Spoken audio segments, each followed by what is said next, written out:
It's been a long few weeks since you've last heard from us, and as you might expect, a lot has happened in that time. This week on Scoring Magic, we're going to be discussing our casting call and everything that it entailed.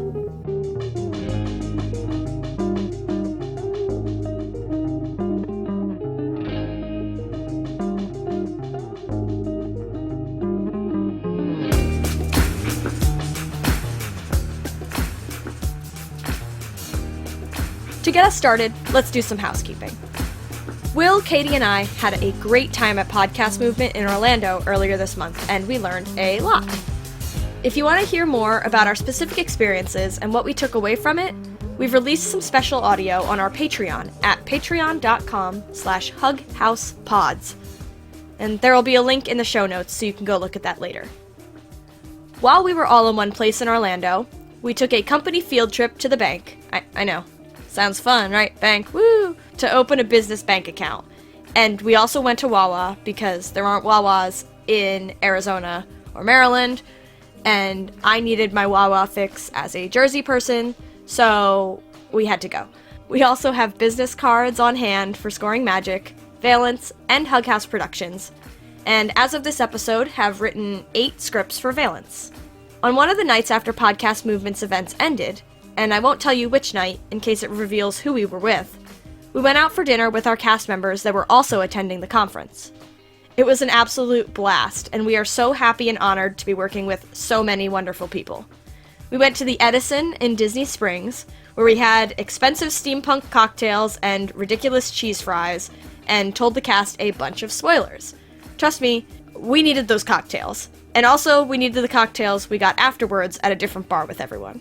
Something that changed while we were casting for Valence is the names of several of our characters, due to there being duplicates of names in the cast and the characters, and it was just difficult to have a discussion with each other without constantly specifying who exactly we were talking to or about. So, starting from the top, if you look at our casting call, Alex Velasco is now Flynn Velasco. Finn Salvai is now Nico Salvai. Annie Chen is now Grace Chen. And Kate is now Soledad, or Sol for short. I think that's the most of it. We'll have more to reveal during the course of the episode, so let's get to it. Let's start from the beginning. Well, not the beginning. You could just go back, 4 episodes in Scoring Magic and listen to those if you want to know what happened before this. But let's start in June. On June 21st, we announced the casting call for Season 1 of our upcoming urban fantasy audio drama, Valence. The casting call was open for 1 month, and in it we were looking to cast 11 characters in our main and secondary cast. At pretty much every step of the process, we asked for feedback from people who had put up casting calls before, and at every step of the process, we either received conflicting advice or wound up, ignoring the consistent advice. The duration of our casting call was the first time we didn't listen to people. Usually, people said we should leave it up for about 2 weeks. We had a feeling, though, that we wouldn't get many auditions for some of our more specific characters in that time. And we were right. We found out that for our non-white characters, it took much more searching and posting and reaching out to get auditions from people of those demographics. If we'd only had 2 weeks, we wouldn't have found as many great fits for our roles. When it came to actually writing the casting call, we wanted to make sure it was as clear, accessible, and informative as possible without being too long. Because people won't read things that are too long. I know, because I won't. So, it's safe to say other people probably won't either. So to do this, we utilized the casting call format and accessibility information from the wonderful Lisette Alvarez of Stormfire Productions for Valence. You can find more information about Lisette in the show notes and on their website at stormfireproductions.com. And just to go through some basic points of the information we included on the casting call, we had the episode length and approximate number of seasons, our website and email for contact information, the recording location, which is remote, details of compensation for primary and secondary roles, a brief description of the show, some key dates relevant to the actors, and accessibility information and content warnings. Some advice or guidance we see pretty often in casting calls is giving as little information about the plot as possible. You don't want to spoil your show before it's even been cast. But for Valence, leaving those details out could mean luring our actors into situations that could be emotionally compromising. after having them sign a contract. Valence has a lot of intense themes around trauma, medical testing, PTSD, anxiety and panic attacks, and more. We wanted to make sure that this was explicitly called out in the casting call itself so that any and all actors involved in the production knew what it entailed, so that everyone could take care of themselves. Content warnings are so important, and should absolutely be included in the audio of your show before the episode starts, like we did with the previous episode of Scoring Magic. And it should be called out in the transcripts so that anyone reading through them can be prepared for what's coming up. We really liked how cognizant Lisette Alvarez's casting call format was of content warnings and accessibility needs. We care about the safety of our actors and making sure that everyone, no matter their access or perceived limitations, could audition for the show and felt safe doing so. Anyway, after that, we got into the specifics of the characters. Instead of just reading it out to you myself, I'm going to hand you over to our dear friend, Katie Chin, to talk about her experience reading the casting call. I'm wondering if the main hosts of Scoring Magic know what it's like to look at a casting call from the other side. Allow me to fill you in. Well, there really wasn't much to it, from what I could see. I was twittering around on the Twitter when I saw a casting call for Valence Pod, and I've never been on a podcast before, but it is fun to look at casting calls to see if something is me. So I went scrolling through, and it wasn't until I got to the secondary characters where I saw Annie Chen. Age, I'm sure I can read this because it was part of the casting call. This is common knowledge. Age 47, ethnicity Chinese, but all East Asian actors are welcome to audition. Was written as a Swiss woman, but trans women and non-binary actors are more than welcome to audition as long as they are comfortable with she/her pronouns. Orientation, asexual, aromantic, or aroace as some like to shorten it. Just from this description alone, I melted. I have seen a character that was all of my being already, and even reading the description, I felt at home trying to be Annie Chen. I even consulted with some people on an ace space chat where just a whole bunch of asexual folk hanging out, talking about tabletop RPGs, and I said, hey, this role is me. I have no experience. Dare I? And many folk were like, yes, do it, Katie. And so I did. That kind of experience, seeing oneself in the character description, is what we were really aiming for when writing up the characters and sides for Valence. Sides, if you're not familiar with the term, are the lines the actor reads in a casting call. Why are they called sides? I don't know. We'll have to look that up. Okay, so I looked up why they're called sides. Apparently, it's because it's just the character, the one character. So it's like that side of the scene. I don't know. That's what the Google told me, and I'm gonna trust it, which is a mistake, probably. But, whatever. Back to the show. When we wrote the sides for our casting call, we took it as another opportunity to set up expectations for the production and the characters, but also to hide some of the plot. Almost all of the sides we used in the casting call are fake. Nobody actually says those things in the podcast itself. This meant that we could have emotional lines without giving any of the actual plot details away. And for all of our sides, we asked for up to 3 takes, one of which should be improvised. Valence has scripts, and they're important. But we care more about making the dialogue sound as natural as possible.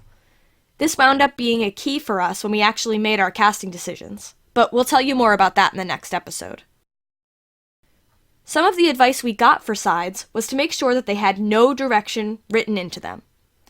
We couldn't say if we wanted the line to be read happily or sadly or yelled or whispered or anything else. We took this piece of advice, and then wished we didn't. We'll talk about this more next episode too, but this was one of the biggest regrets we have about the casting call. And we wanted to let you know now that yours doesn't have to follow that rule. So, all three of us knew going in that we were less likely to get auditions for characters with more specific descriptions. But it was important for us to have as much diverse representation in the production as possible. So we persevered. Again, those 2 extra weeks for casting? Absolutely vital. We shared the casting call among friends, on Twitter using various hashtags, in several Facebook groups for audio drama and voice acting, on castingcall.club. We had it what felt like everywhere. We reached out to GLAAD, who helps with casting calls for queer characters in TV and film, but they didn't really know what to do with us, so no dice there. Also, all of us are white, so we reached out to POC voice actors' Facebook groups to see if they'd post the casting call, and they did. Will also got into a few fights on Facebook where people yelled at them for saying we wanted actors of color to play characters of color. And if you want to argue this point with us, don't. You're wrong. And we're not gonna do it. And not to call myself out or anything, but there was one instance where I came across someone on social media who I thought we needed to hear an audition from. So I reached out to them specifically and sent them a DM. Friends of ours in the community made it clear to us that while people of certain demographics feel comfortable entering these spaces and throwing their names into the hat, that isn't the case for everyone.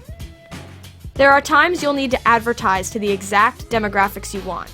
That, yes, we do want to hear from you. You could be exactly who we're looking for. Submit an audition, take a chance. Throughout all of this, we wanted to keep the audition submissions blind, and didn't want our casting decisions to be biased based on who we knew or who we were friends with. We knew that to some extent, blind casting wasn't going to be possible. But between the three of us, we kind of know everyone in audio drama. But it wound up being more successful, and leading to more unbiased casting than expected. To make this happen, we had all of our submissions come in to us through a Google form. Google Forms, for those of you who aren't familiar with it, is part of Google's platform of programs like Docs, Sheets, and Presentation that allow you to make, forms. I've had some professors in my grad school classes use them for exams. It's just a really versatile program with tons of options. But what makes Google Forms such a great platform is that it allows you to view a spreadsheet of all the submissions, which can then be sorted based on different criteria. Each question or box on the form ends up as its own column, and then each submission is in its own row, meaning we could sort the sheet by date or by character and see all the Sarahs together, or the Liams, or the Nikos, and so on. Before we shared the link to the form with anyone, we made sure to hide the columns with personally identifying information, like their name, email address, and which other shows they'd been in, if any, before the submissions even came in. This is what helped us keep the process as blind as we could throughout. Another huge perk of Google Forms is that we were able to make sure we had all the information we needed from each person who submitted.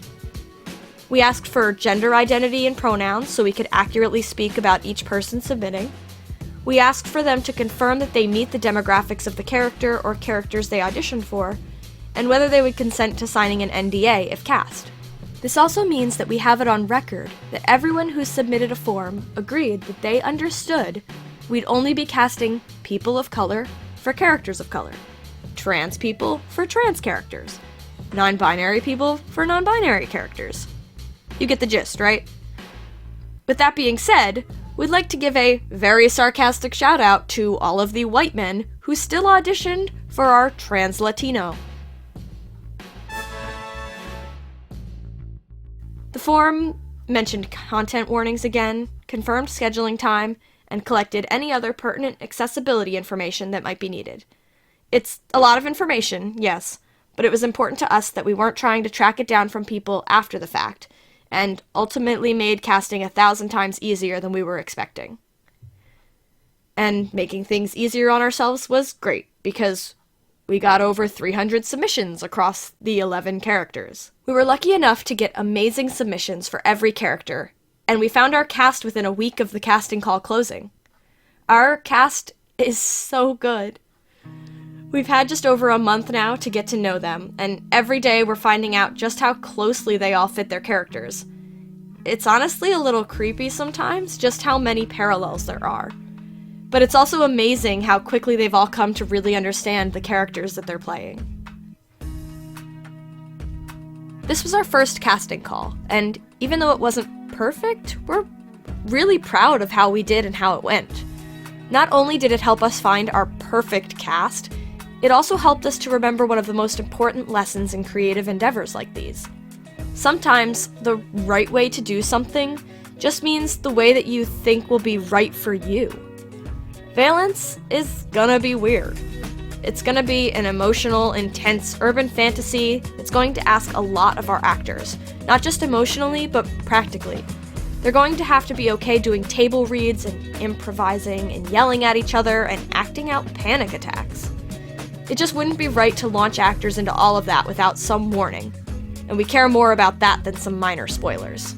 We got the advice to keep our casting call to just a week or two, but keeping it open for a month meant we could have bigger, more diverse pool of auditions. Yeah, this meant we got a ton of auditions. But now we have a Rolodex full of amazing actors, so win-win for us.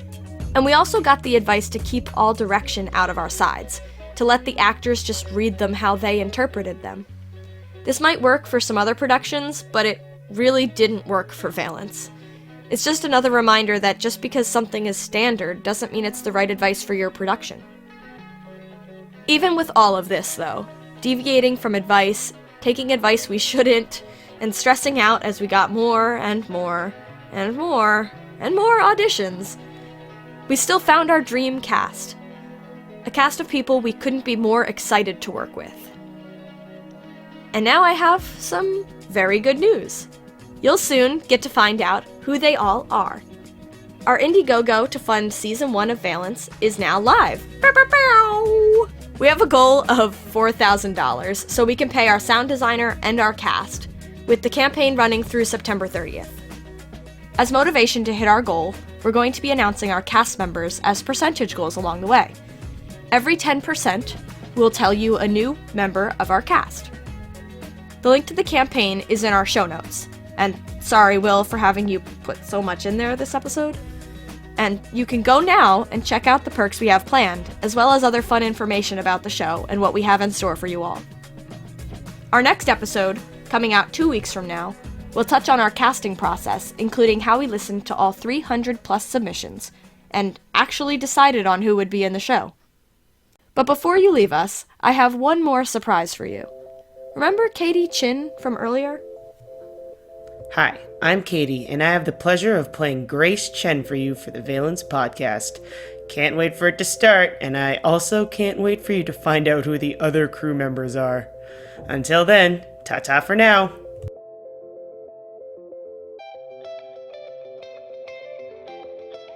Scoring Magic is a Hug House production. The music this week was by Broke for Free. You can find more on Hug House Productions at hughouse.productions.